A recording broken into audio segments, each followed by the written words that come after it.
everyone, welcome back. So today let's discuss the humerus. The humerus is the longest bone of the upper limb and it is the bone of the arm. The head of the humerus articulates with the glenoid cavity of the scapula to form the glenohumeral joint, or you can call it the shoulder joint. The humerus has its features, and also after I'm talking about the future, we're going to talk about how we can determine the sides. Okay, that's whether it is the left humerus or the right humerus. So the features of the humerus includes the upper end, the shaft, and the lower end. Okay, so before going into the shaft and the lower end, let's talk about the upper end of the humerus.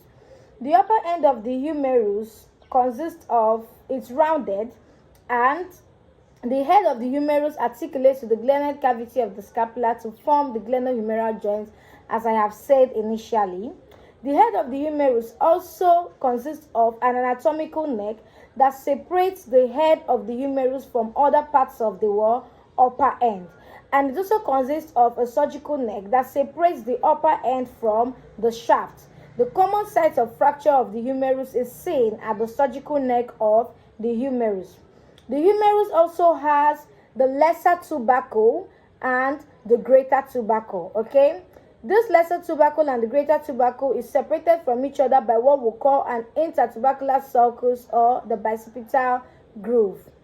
Now, the lesser tubercle presents the subscapularis muscle, while the greater tubercle presents the supraspinatus muscle, infraspinatus muscle, and the teres minor muscles. Okay, but that's not what we are talking about. When we go into muscular attachments on the humerus, you appreciate that the more. So this greater tubercle extends to form the lateral lip, and the lesser tubercle forms the medial lip of the intertubercular sulcus. Now, the upper end of the humerus is directed backwards, upwards, and medially, which simply means that it's directed towards the body. So having talked about the upper end of the humerus, let's go into the shaft of the humerus. The shaft of the humerus is rounded in its upper half and triangular in its lower half. It has three borders and three surfaces. It has the medial border, the lateral border, and the anterior border. Then it has three surfaces. It has the anteromedial surface, the anterolateral surface, and the posterior surface. So let's talk about the borders. The first one, lateral border, is prominent only. Okay, remember that I said that this is the lateral border of the humerus. So the lateral border is prominent only at its lower end, where it forms the lateral supracondylar ridge. Then in the upper part, it is barely traceable up to the posterior surface of the greater tubercle. Okay, then in the middle part, it is being interrupted by a radial or spiral groove. Now let's go over to the medial border. So this is the medial border of the humerus. The medial border of the humerus forms the medial lip of the intertubercular sulcus. Remember that I told you that the lesser tubercle gives rise to the medial lip of this intertubercular sulcus. So about its middle, it presents a rough strip, okay, and it is continuous with the medial supracondylar ridge. Remember that the lateral border gives at the lower end gives rise to the lateral supracondylar ridge, while at the medial border you will find the medial supracondylar ridge. Then let's go over to the last border, which is the anterior border. So the anterior border forms the lateral lip of the intertubercular sulcus. Okay, this is the anterior border. Now in the middle part, it forms the anterior margin of the deltoid tuberosity. Okay. Now, the lower half of the anterior border is actually smooth and rounded.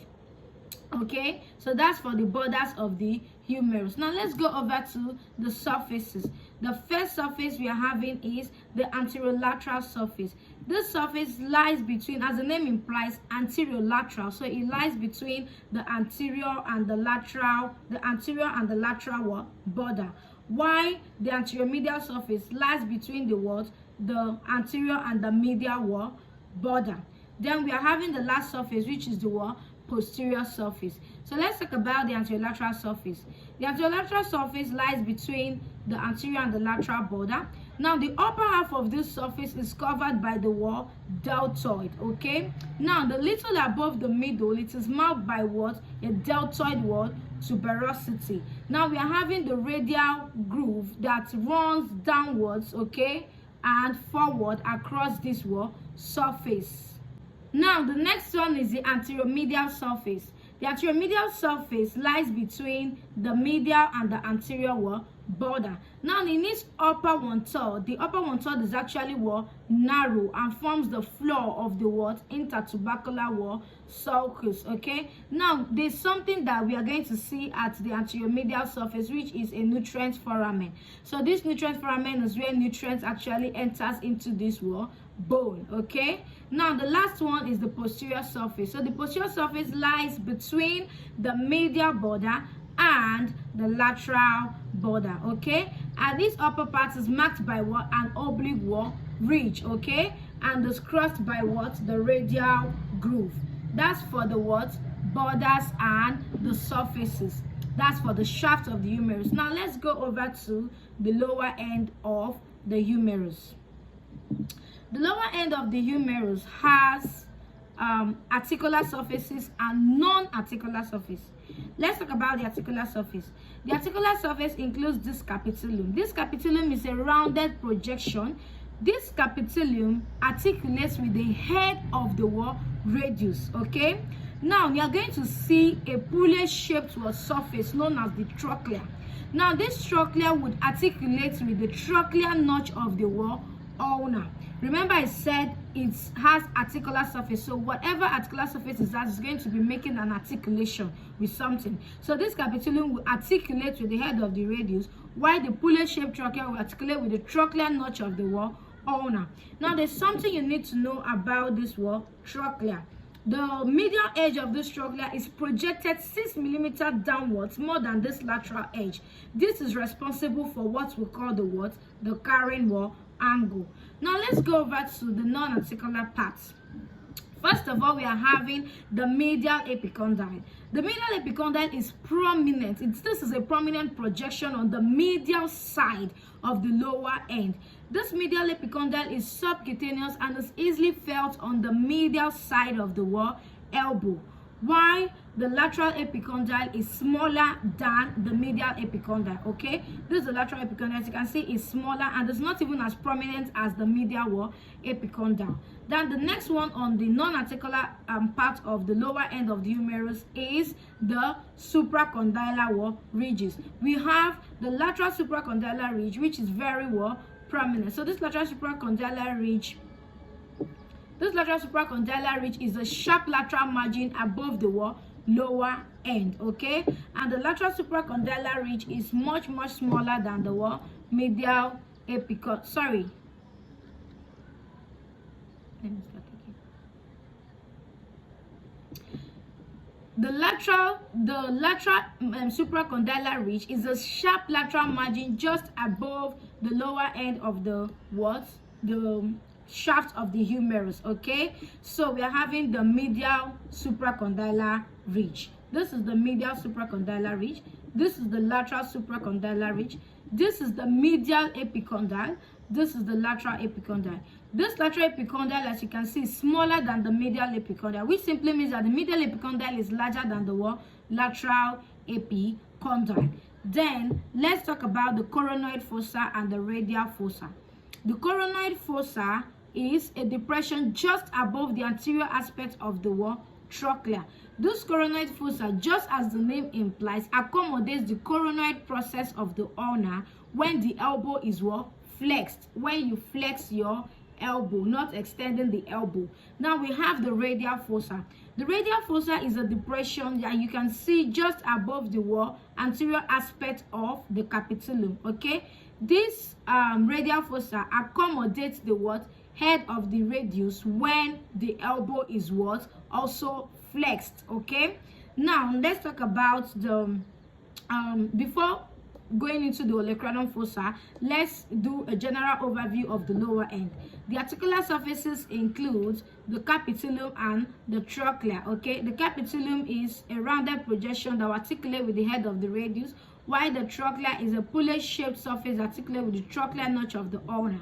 Then we have the non-articular part, which is the medial epicondyle, which is more prominent on the medial side of the lower end of the humerus. The lateral epicondyle, which is smaller than the medial epicondyle.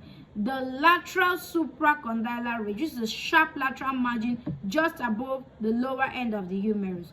The medial supracondylar ridge, the coronoid fossa, okay, the radial fossa.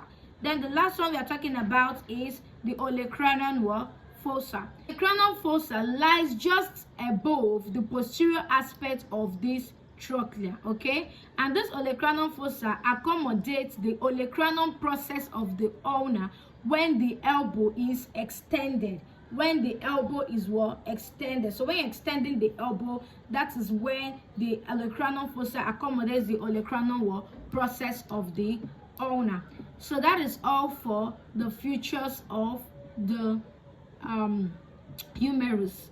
So let's go over to the side determination of this bone. So let's talk about the side determination of this humerus. How do you know if this humerus is the left humerus or the right humerus? I'm going to show you.